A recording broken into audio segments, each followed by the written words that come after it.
بسم اللہ الرحمن الرحیم۔ میرے محترم بھائیوں اور میری پیاری بہنوں، السلام علیکم۔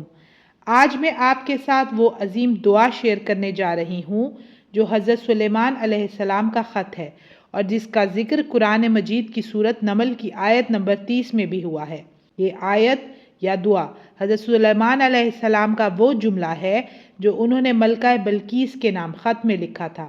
اسے بہت سارے بزرگان دین دشمنی، ضد، رکاوٹ، کاروبار میں بندش یا کسی کے دل میں نرمی پیدا کرنے کے لیے پڑھتے ہیں، کیونکہ یہ آیت اللہ کے نام سے شروع ہوتی ہے اور حضرت سلیمان علیہ السلام کی حکمت کا مجموعہ ہے، اور جو کوئی بھی اس آیت کو یقین کے ساتھ پڑھتا ہے تو اللہ اس کے کاموں میں آسانی، رکاوٹوں کا خاتمہ اور لوگوں کے دلوں میں نرمی عطا فرماتا ہے۔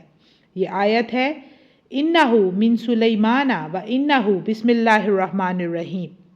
یہ خط سلیمان علیہ السلام کی جانب سے اور اس کا آغاز اللہ کے نام سے جو نہایت مہربان اور رحم کرنے والا ہے۔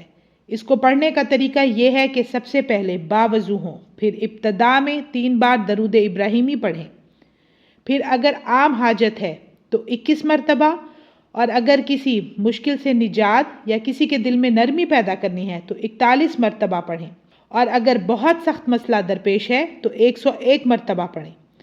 پھر آخر میں 3 بار درود ابراہیمی پڑھیں اور پھر اللہ سے دعا کریں کہ اے اللہ پاک، اس آیت کی برکت سے میرے کام کی رکاوٹیں دور فرما اور میرے لیے آسانیاں پیدا فرما۔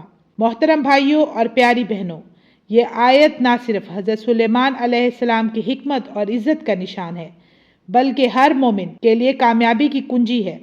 اسے پوری توجہ اور دھیان سے پڑھیں۔ اللہ تعالیٰ آپ کے دل، گھر اور رزق میں حیرت انگیز برکتیں نازل فرمائے گا۔